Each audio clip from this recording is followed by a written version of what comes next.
precoz. ¿Ya estamos todos conectados? Sí, señor. Ok. Entonces esta es como el temario de hoy, las definiciones, hablar lo de la fisiología del eje gonadal, aspectos clínicos de la pubertad normal y la pubertad precoz como tal. Para hablar de los trastornos del desarrollo puberal en los niños, nosotros debemos de tener en cuenta unas definiciones puntuales que existen para definir digamos, ciertos tipos de manifestaciones clínicas que podemos encontrar en los pacientes con pubertad precoz o trastorno del desarrollo puberal. Entonces, ¿qué es la pubertad? Es la fase en la cual se inicia o se adquiere la madurez sexual, ¿sí?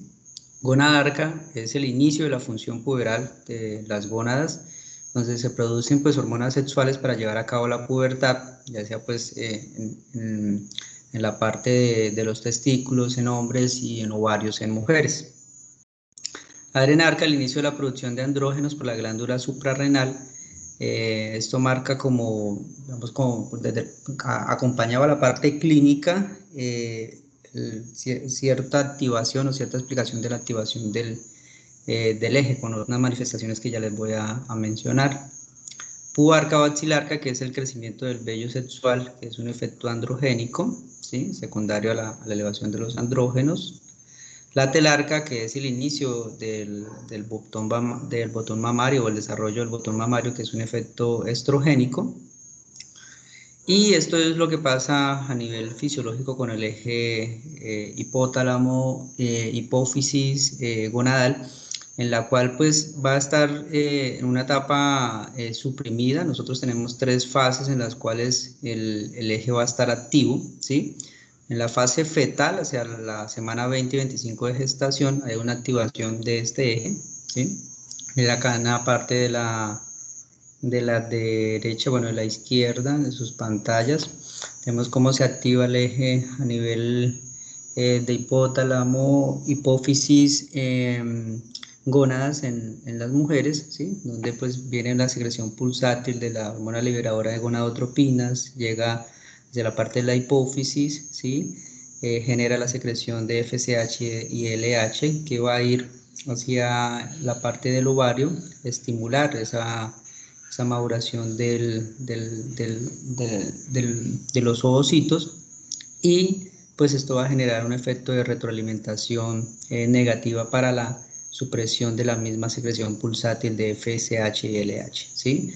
Evento contrario a lo que ocurre acá en nosotros los hombres, tenemos el mismo influjo de la hormona liberadora de gonadotropinas a nivel del hipotálamo, ¿sí? Actúa sobre la hipófisis. Vemos que hay aumento de la secreción de la LH y FSH, que cumple unas funciones diferentes comparado con las funciones en los ovarios. Aquí va a estimular lo que es las células de Leydig, las células de Sertoli, para la producción de la testosterona. Entonces, ¿cómo se va a ver afectado, no, sino cuáles son las fases en las cuales este eje se activa? 1, acá en esta etapa. 2, en la etapa neonatal, en los primeros 6 meses de vida. Si ustedes ven, pues van a haber algunos cambios sugerentes en estos pacientes. Por ejemplo, en las niñas puede que tengan algún grado como de telarca, ¿sí? Los niños pueden tener los testículos son corrugados y hiperpigmentados, ¿sí? Y después viene pues la supresión del eje, que vuelve a activarse hasta la adolescencia, que coincide con el estirón puberal. En el periodo fetal, pues entonces el eje se establece en el primer trimestre. Su actividad en el segundo trimestre contribuye al crecimiento del tamaño del pene y al descenso testicular. Por eso los pacientes que tienen criptorquidia o patologías de descenso testicular, pues pueden tener tienen una alteración de esta etapa de la activación del eje, y son pacientes que se le deben de buscar, digamos, otras condiciones asociadas que tengan, por ejemplo, alguna condición sindromática o que tenga algún otro tipo de patología endocrina, ¿sí? En la mitad tardía del embarazo disminuye su actividad por la alta concentración de estrógenos producidos por la unidad uteroplacentaria. En el periodo neonatal se activa el eje por el retiro de los estrógenos maternos. Aquí es donde vamos a encontrar los cambios que les menciono, como ese botoncito que se le ve en las niñas, los testiculitos bien oscurecidos en los niños corrugados, que eso es lo que se conoce como la mini pubertad, que después involuciona y está latente hasta el periodo de la pubertad en la adolescencia. Su clínica, aunque puede contribuir al crecimiento de los genitales, puede haber la presencia de acné, la telarca transitoria, que es lo que les mencioné en el botón mamario de las niñas. ¿Cómo evaluamos nosotros el grado de maduración sexual o ver si un paciente está prepuberal o ya es puberal? Esto nosotros lo hacemos por medio de la escala de Tanner, que hay una escala para hombres y para mujeres, ¿sí? Donde nosotros vamos a evaluar la presencia, por ejemplo, en las mujeres del desarrollo de la glándula mamaria. También se evalúa el vello púbico, ¿sí? Entonces, en este caso, nosotros decimos que una niña es puberal o ya tiene activado el eje cuando hay un Tanner 2, ¿sí? Si tenemos un Tanner 2, que eso nos indica la presencia del botón mamario, decimos que es una paciente que ya tiene activado el eje puberal. Cuando aparece la telarca o la aparición del botón mamario, aproximadamente 2 años después es que ocurre la primera menstruación, o la fecha de la primera menstruación, ¿sí?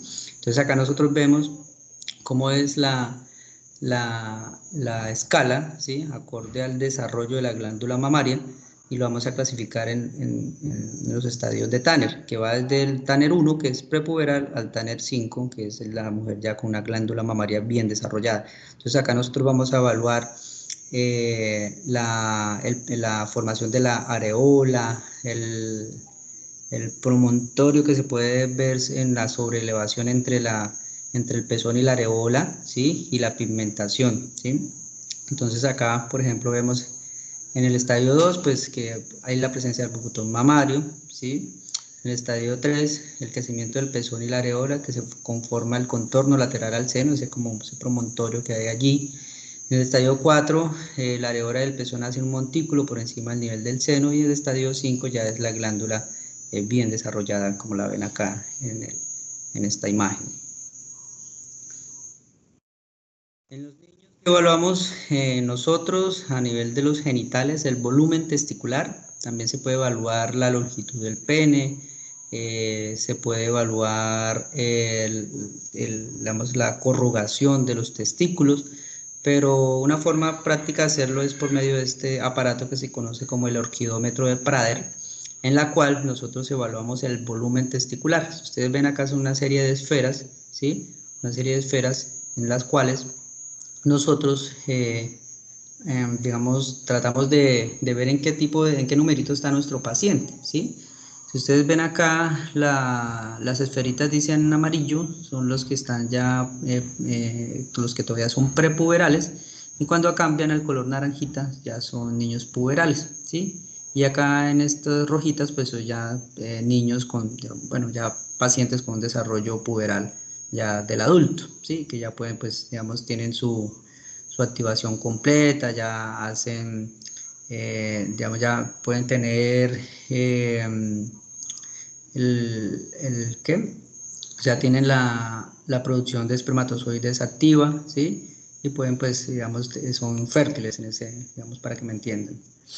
Entonces, acá en esta escala, el 2, al igual que en las niñas, ¿sí? Me vuelvo acá, al igual que en las niñas, el 2, el Tanner 2, cuando hablamos de Tanner 2 en niños, también decimos que es un niño que ya es puberal, ya no es prepuberal, ¿sí? Y esto es con un volumen testicular de 4 milímetros, ¿sí? Acá que coincide con esta imagen acá del orquírómetro de Prader, ¿sí? Después, pues, hay otros cambios que nosotros podemos evaluar, que es el escroto empieza a oscurecerse, hay cambio en la textura. En el Tanner 3, pues el pene hay un crecimiento longitudinal, el volumen testicular puede ir de 8 a 12 milímetros. En el Tanner 4 hay un crecimiento más en el grosor que en longitud, a nivel del pene, y en el escroto pues hay un oscurecimiento más marcado en la pigmentación. Un volumen testicular de 15 a 20 mililitros, o digamos de acuerdo a estas esferas, ¿sí? Y en el adulto es un volumen testicular de 25 mililitros aproximadamente. Lo otro que evaluamos es la presencia del vello, ¿sí? Si hay o no vello, se supone que entre más ensortijado y más grueso es el vello, pues es un vello asociado un paciente o un bebé, un niño que, que está con su eje activo, ¿sí? Los vellos prepuberales siempre es un vello fino, lazo, como una especie de cabello delgado, un hilo, ¿sí? Y ya los vellos gruesos ensortijados son los vellos que se asocian a los otros estadios de Tanner.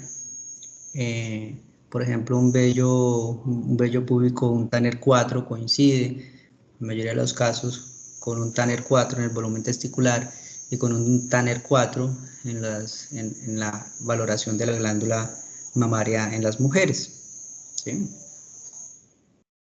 Aquí lo vemos en las imágenes, el Tanner 1 sin vello sexual o un vello fino, delgado, Tanner 2 un vello largo, disperso, levemente pigmentado y no muy ensortijado en la base del pene o a nivel de los labios en las niñas, un Tanner 3 un vello más grueso y oscuro y que ya es mucho más ensortijado y que sube hacia el nivel del pubis, un Tanner 4 que ya es un vello adulto que es de tan amplia, es una amplia distribución, pero respeta la cara interna de los muslos, y ya en el Tanner 5 ya supera este sitio anatómico.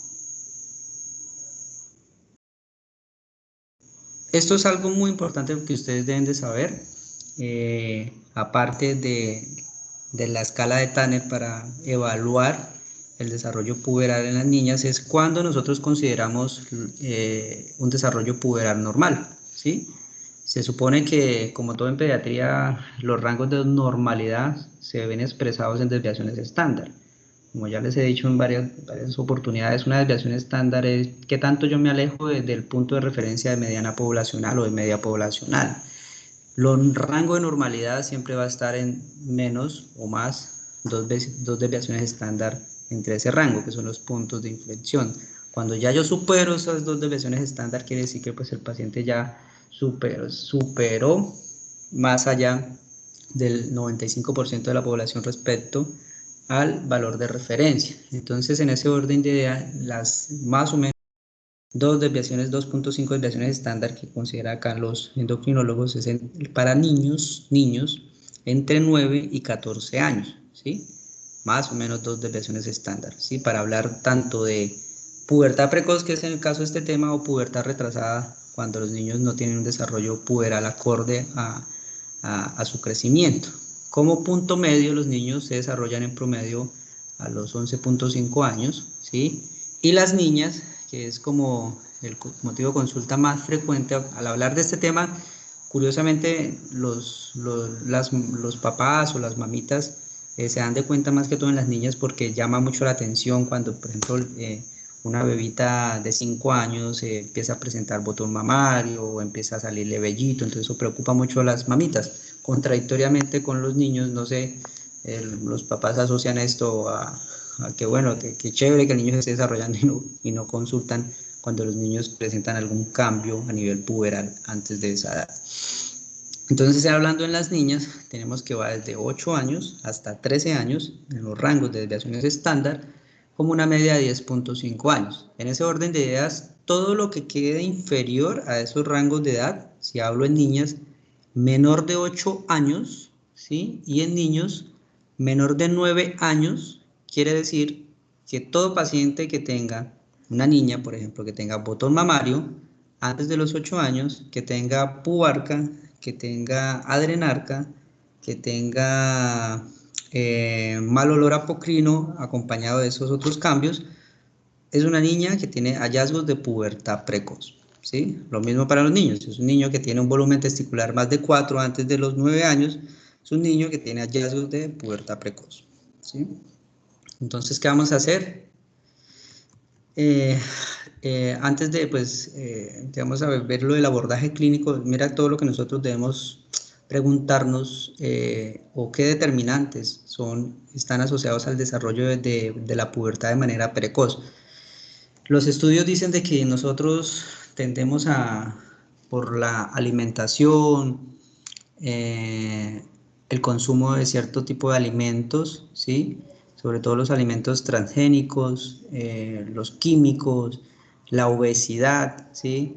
El ser, por ejemplo, los afroamericanos, ¿sí? Son pacientes que tienden a, o digamos, ¿cómo se dice? Etnias, ¿sí? Que tienden una predisposición genética a desarrollar una pubertad precoz de forma más temprana, ¿sí? Comparado con el otro grupo poblacional, ¿sí? Entonces aquí vienen los disruptores genéticos o disruptores de pubertad que se conocen, ¿sí? Entonces la genética obviamente prima es un peso importante, el antecedente de pubertad precoz en la familia, ¿sí? Por ejemplo, si una mamita tuvo un desarrollo puberal temprano, ¿sí? Pueda que tenga algo de influencia en sus hijos. El ser negrito también es algo que, pues bueno, sin ser peyorativo, ¿no? O sea, la raza negra se ha asociado a tener un desarrollo puberal más temprano. La presencia de obesidad, ¿sí? La obesidad nos genera una disrupción hormonal, como ustedes pudieron ver en la charla de obesidad. Todo lo que se habló de obesidad, mejor dicho, la obesidad genera de todo.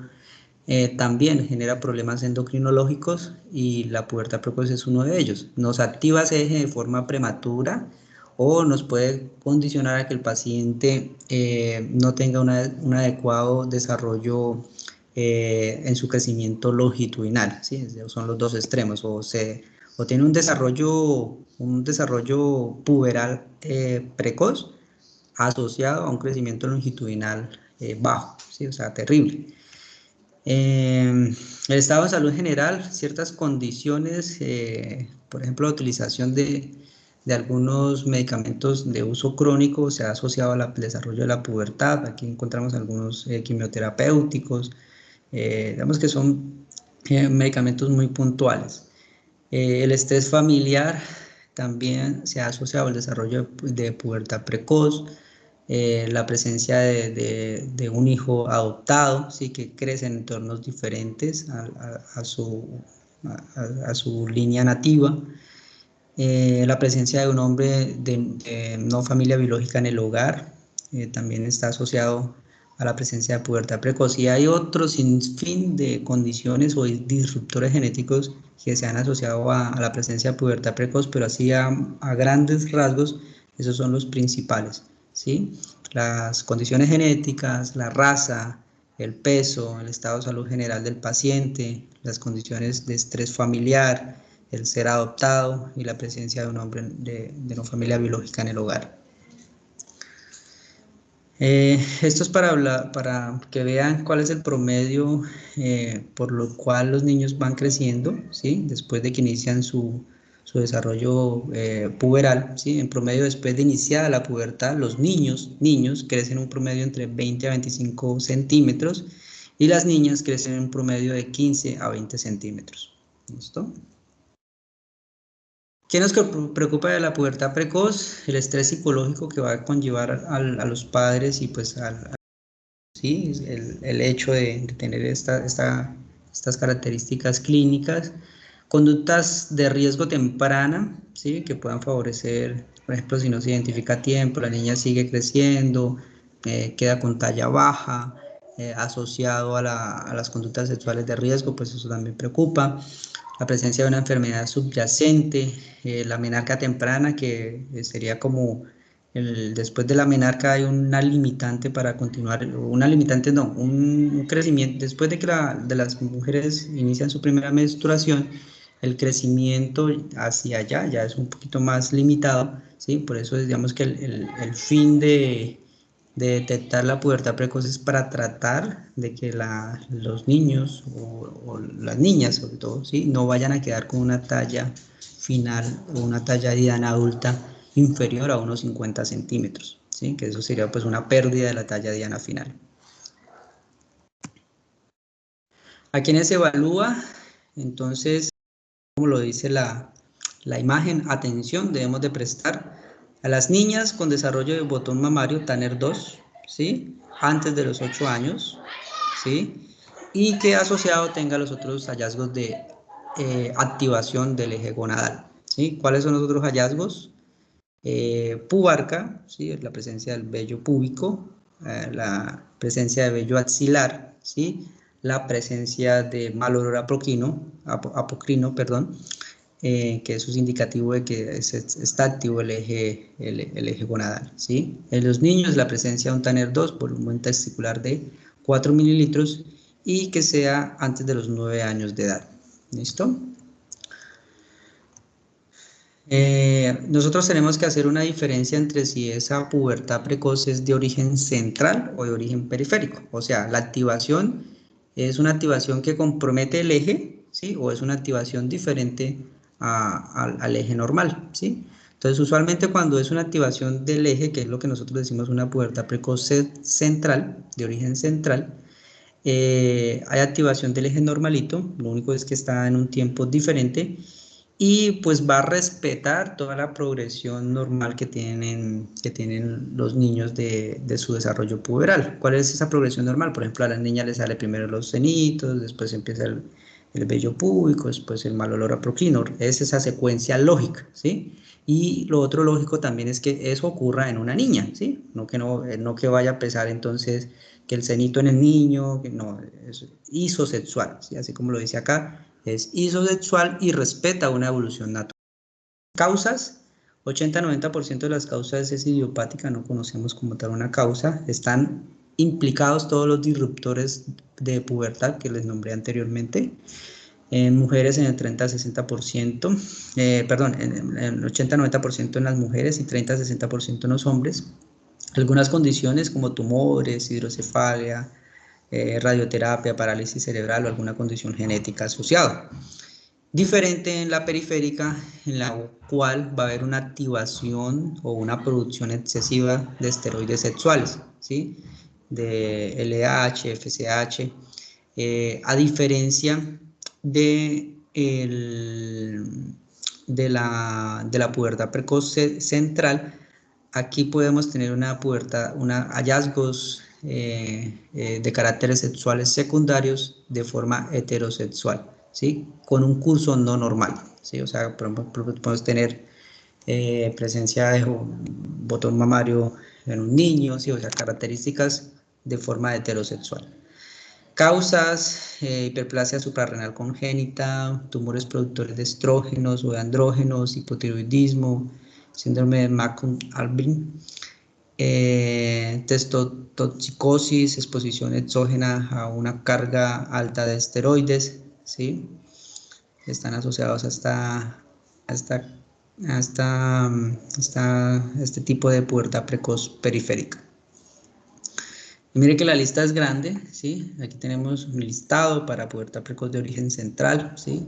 Disrupciones genéticas muy puntuales, presencia de tumores, mire todos los tumores que están implicados, malformaciones, patologías, por ejemplo la secuelas de una infección o los pacientes que tienen quimioterapia, que están expuestos a radiación, un traumatismo a nivel central, neurofibromatosis. Y estos son las etiologías de la pubertad precoz periférica. Dependiendo de donde esté el sitio de producción de hormonas sexuales a nivel gonadal, a nivel de la glándula suprarrenal, ¿sí? Por ejemplo, de forma ectópica, un teratoma, un gonadoblastoma, alteraciones genéticas en el receptor, ¿sí? Que están implicadas estas dos entidades.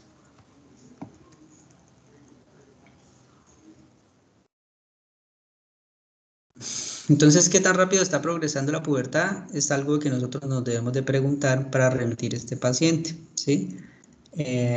Por ejemplo, si es una progresión de estadio Tanner que progresa de un estadio Tanner a otro en menos de 3 a 6 meses, con un aumento en la velocidad de crecimiento de más de 7 centímetros por año, que esto es superado al percentil 95 de acuerdo al crecimiento.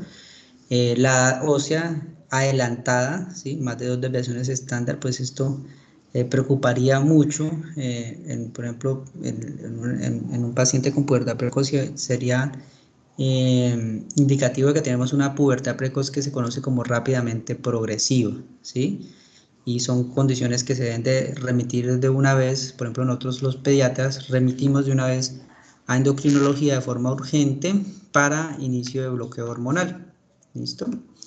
Entonces, preocupa más una niña de 8 años y medio con una pubertad preocupa más una niña de 8 años y medio con una pubertad precoz rápidamente progresiva que una niña de 7 años y medio con una pubertad precoz de lenta progresión. Esto es para decir, bueno, aquí me quedó mal, es 7 años y medio, perdón, ¿sí? Aquí en la diapositiva.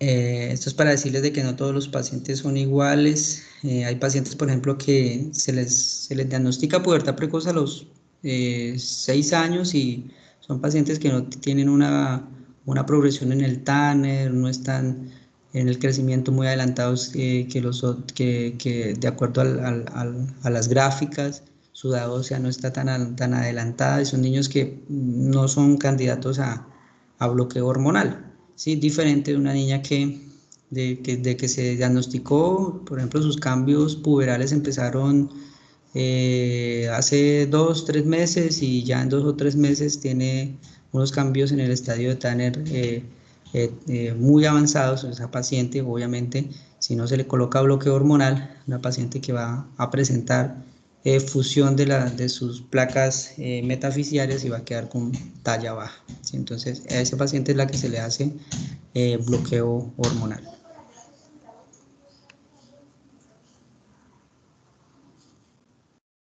¿Cómo lo estudiamos? ¿Cómo estudiamos nuestros pacientes?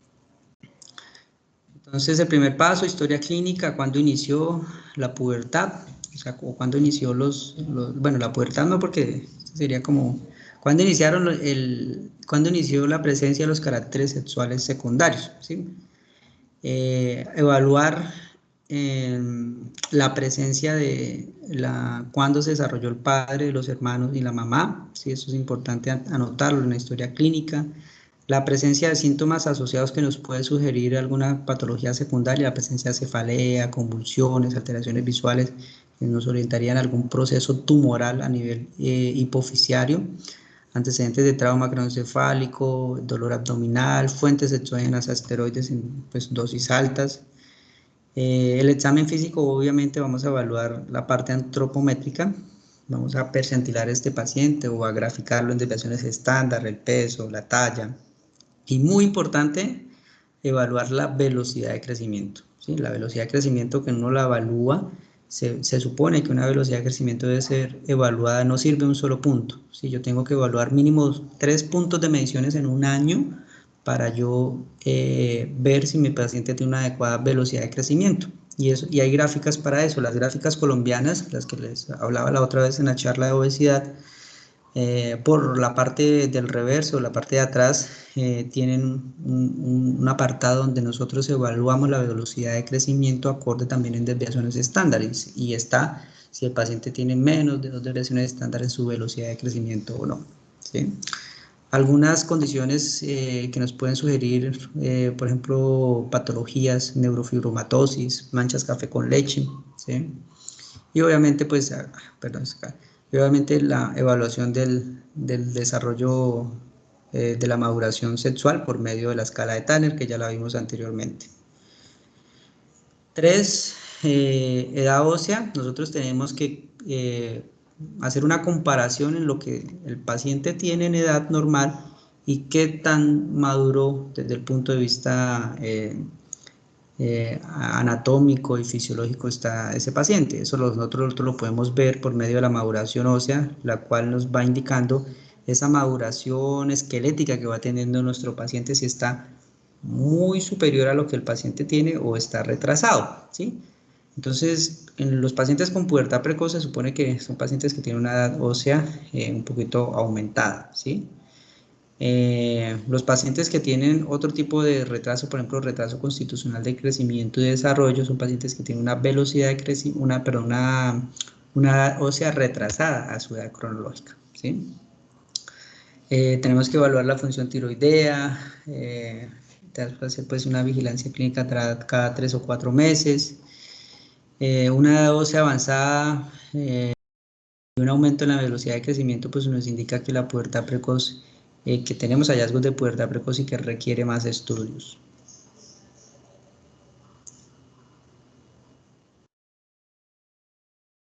Estos pacientes deberíamos de remitirlos, ¿sí? Y hacer estudios adicionales, ¿sí? ¿Qué estudios adicionales se hacen?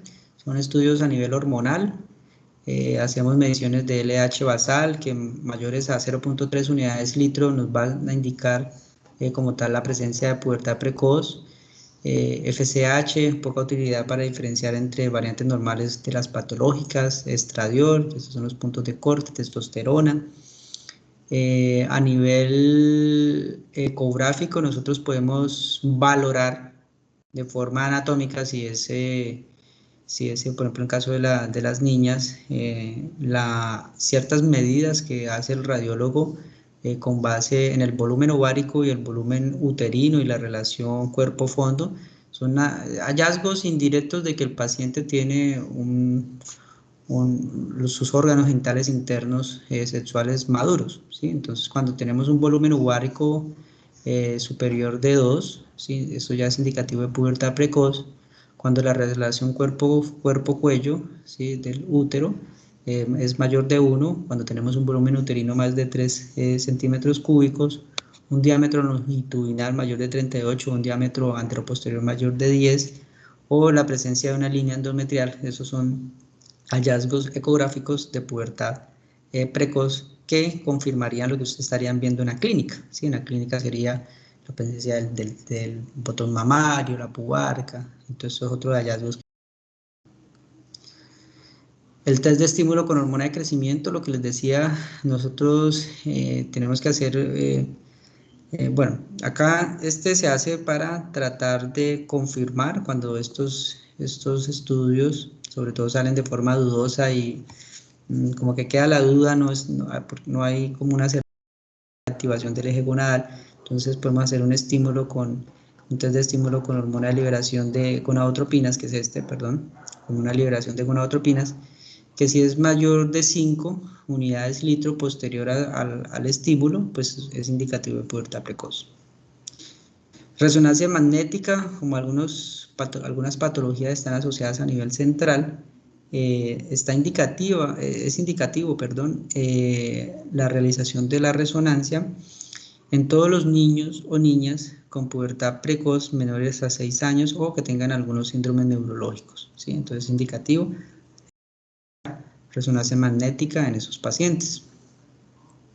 Y por último, ¿cuál es el tratamiento? Este tratamiento no me interesa que se lo aprendan, lo que me interesa a mí de esta charla es que ustedes aprendan a identificar, uno, sepan cuándo es en tiempo, cuando un niño presenta hallazgos hasta cuándo es considerado normal el inicio del desarrollo puberal en los niños y en las niñas. Eso es algo, mejor dicho, fundamental que deben de llevarse como mensaje a casa de esta charla, ¿sí? No que se aprendan la dosis de loprolida ni la triptorelina, que ni yo me la sé, ni siquiera creo que los endocrinólogos se la saben, simplemente eso es una tablita y acorde al peso le van viendo el número de dosis que requiere, ¿sí? Pero sí es importante que ustedes logren captar esos pacientes, porque cuando se vayan a hacer su ejercicio social obligatorio, cuando estén trabajando como médicos generales o como pediatras, después si van a estudiar pediatría, ustedes tienen que identificar a ese paciente con pubertad precoz y derivarlo al endocrinólogo si tiene esos hallazgos y sobre todo si tiene una pubertad precoz rápidamente progresiva, ¿sí? Entonces, el tratamiento que hacen los endocrinólogos, vuelvo y repito, esto es algo que solamente es estos dos medicamentos, que son los que más se utilizan, son análogos de GnRH, que lo que buscan es voy a mostrarles, voy a retroceder un poquito acá.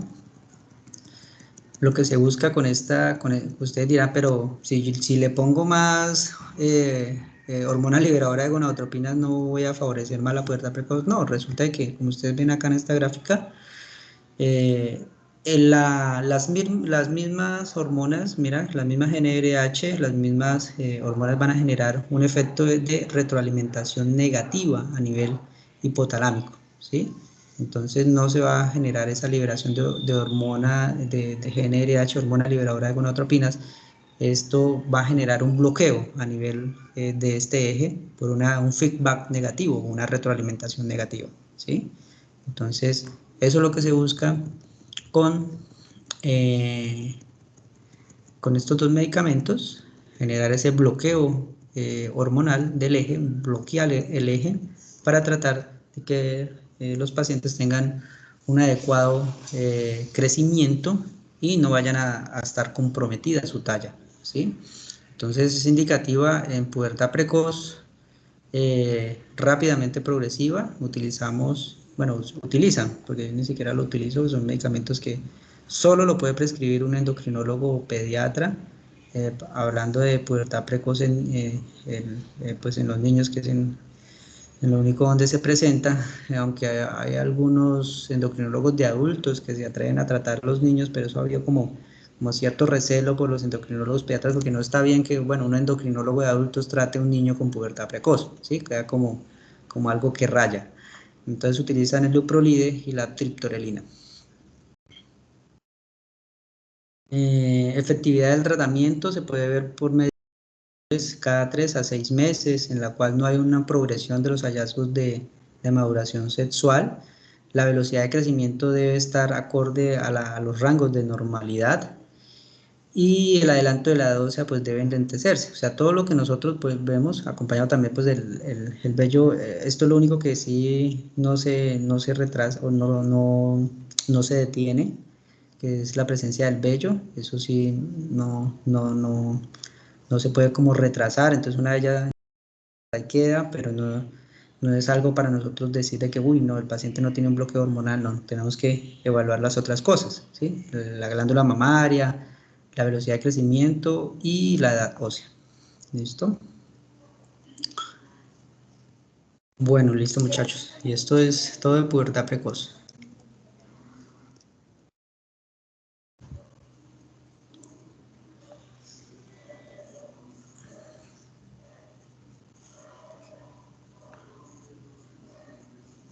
¿Me escuchan?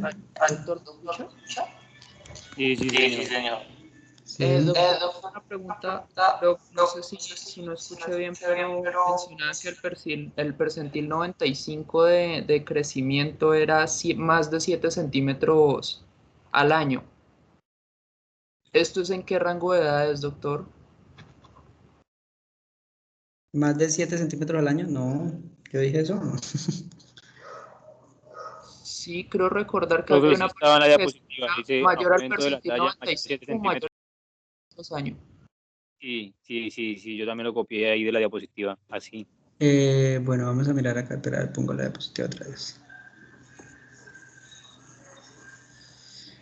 Bueno, las velocidades de crecimiento van a variar acorde a la edad. Ya les voy a mostrar como los tipos de velocidad de crecimiento permitidos de acuerdo a la edad, ¿sí? A ver, ¿en dónde la vieron? Creo que mencionaba que la progresión del Tanner en 3 a 6 meses y el aumento de la talla en mayor a 7 centímetros por año y mayor densidad ósea. Era como un No, cuadrito, no sé. pero no es que sea igual. No es que sea igual. O es más de 7 centímetros por año, ¿sí? O superior al percentil 95, ¿sí? De la velocidad de crecimiento, ¿sí? No es que 7 centímetros sea igual al percentil 95, ¿sí? Es más, miren, les voy a mostrar acá las velocidades de crecimiento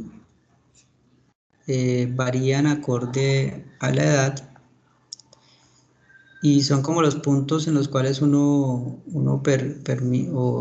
dice que el paciente tiene una velocidad de crecimiento normal. ¿Cuáles son como los puntos los puntos establecidos, ¿sí?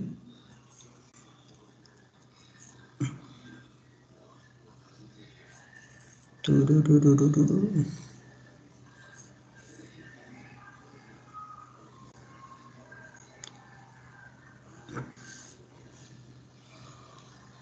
Creo que es esta.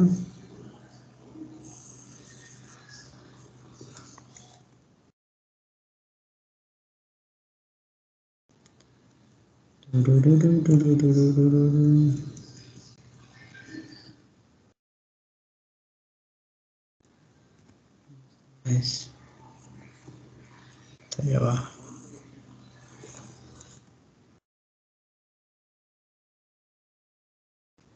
Okay.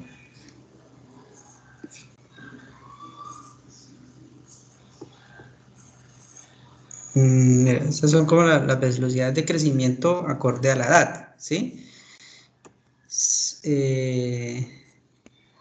Si está más que por encima de estos rangos, ¿sí? Se supone que el paciente tiene, o superior, que es para pubertad precoz, acompañado del crecimiento longitudinal exagerado al principio del inicio de la pubertad, o que esté retrasado, que es diferente de acuerdo al grupo etario o a los rangos de edad, ¿sí? Y aquí está la cantidad de centímetros por mes y acá está en centímetros año, ¿sí? En general el promedio uno dice que si el niño, por ejemplo, para hablar de pubertad precoz, ¿sí? Menores de 8 o 9 años, uno dice que si está por encima, si tiene una velocidad de crecimiento por encima de 7 centímetros año, pues es un paciente que pues, está con un crecimiento exagerado, ¿sí? Con una velocidad de crecimiento aumentada, ¿sí? No sé si esa era la pregunta. Y lo del percentil, si uno lo ve en la gráfica, no es que este vaya a coincidir, pues creo que sí debe estar por encima, pero no necesariamente va a coincidir con el percentil 95 de la gráfica, ¿sí? Sí, doctor, esa era mi duda, es que sí se me hacía extraño que de pronto el valor fuera como la constante para todo el crecimiento, o sea, No, en cualquier tipo, en cualquier rango de edad. no, es como un punto de que uno toma para ese rango etario, sobre todo de los 6 a los 9 años, ¿sí?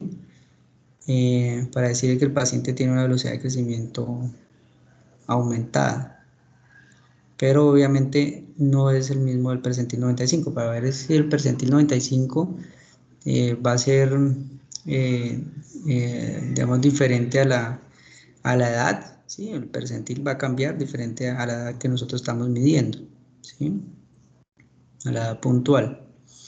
Como en las gráficas, como todas las gráficas, si ustedes recuerdan, las gráficas uno va graficando y el percentil no es el mismo percentil para todos los pacientes. Digamos, en esta casa, digamos, si fuese esto una gráfica de percentiles, no es el mismo a los 8 meses que a los 9 meses que a los 10 meses, ¿sí? Va a variar el percentil. ¿Sí me entienden o no? Sí, sí, señor. Sí, o sea, el mensaje para que ustedes se lleven a casa es uno, si tiene una velocidad de crecimiento por encima de estos 7 centímetros en un paciente antes de los 8 años, 9 años, un paciente que tiene una velocidad de crecimiento aumentada, ¿sí?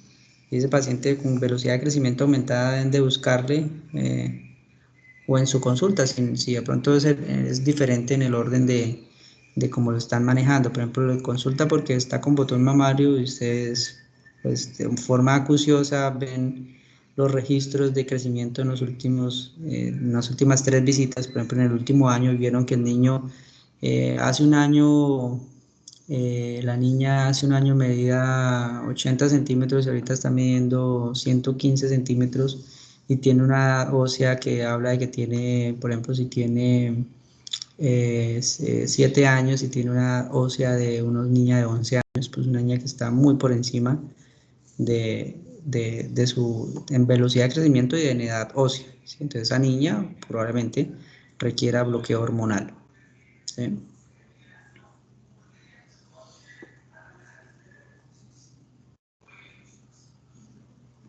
¿Listo?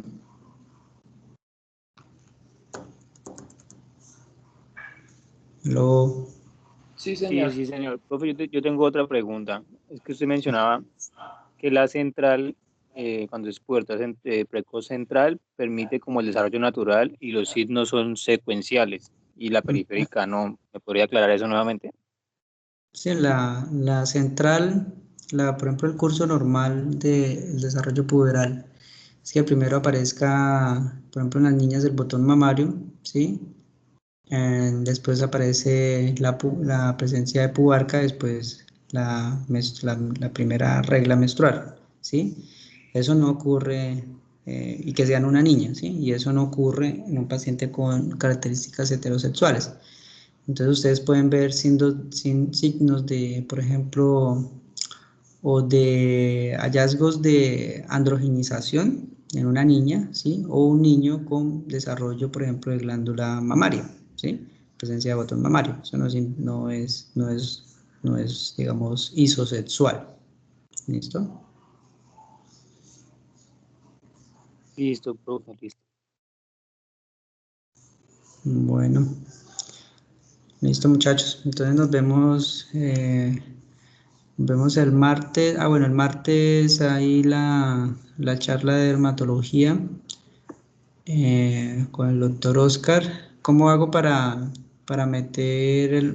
invitarlo acá? ¿Solamente con el correo, Sofía?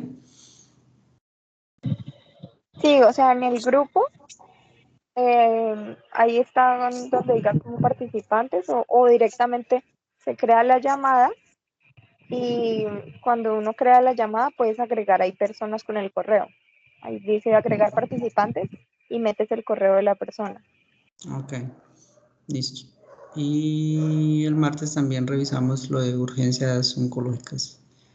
¿Listo? ¿A qué hora es esa charla de dermato? Es en la noche. En la noche.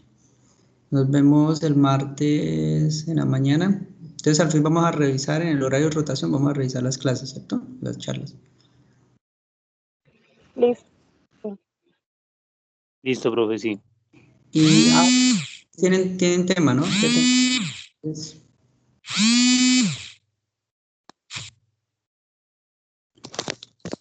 ¿Puedes repetir, no? Es que no se escuchó. ¿Qué tema tienen para el martes? ¿De cuál es? ¿De rotación? Yo tengo listo de dermatitis atópica, doctor, si quiere puedo dar ese tema. Ok, listo. Entonces revisamos dermatitis atópica el martes. ¿En la mañana antes o después de urgencias? Sí, antes, puede ser antes. Bueno, doctor. Vale. Bueno, muchachos, entonces nos vemos. Estamos hablando mañana a ver si yo puedo conectarme para revisar otro tema, pues me conecto. ¿Vale? Es que de pronto no sé, porque si está, aunque no creo, pero yo te aviso de todas formas, Sofía, mañana a ver cómo está, porque si está, digamos, hay trabajito ahí en la UCI. ¿Vale? Listo. Bueno, profe. Hasta luego. Bueno, listo, muchachos. Bueno, chao, que pasen.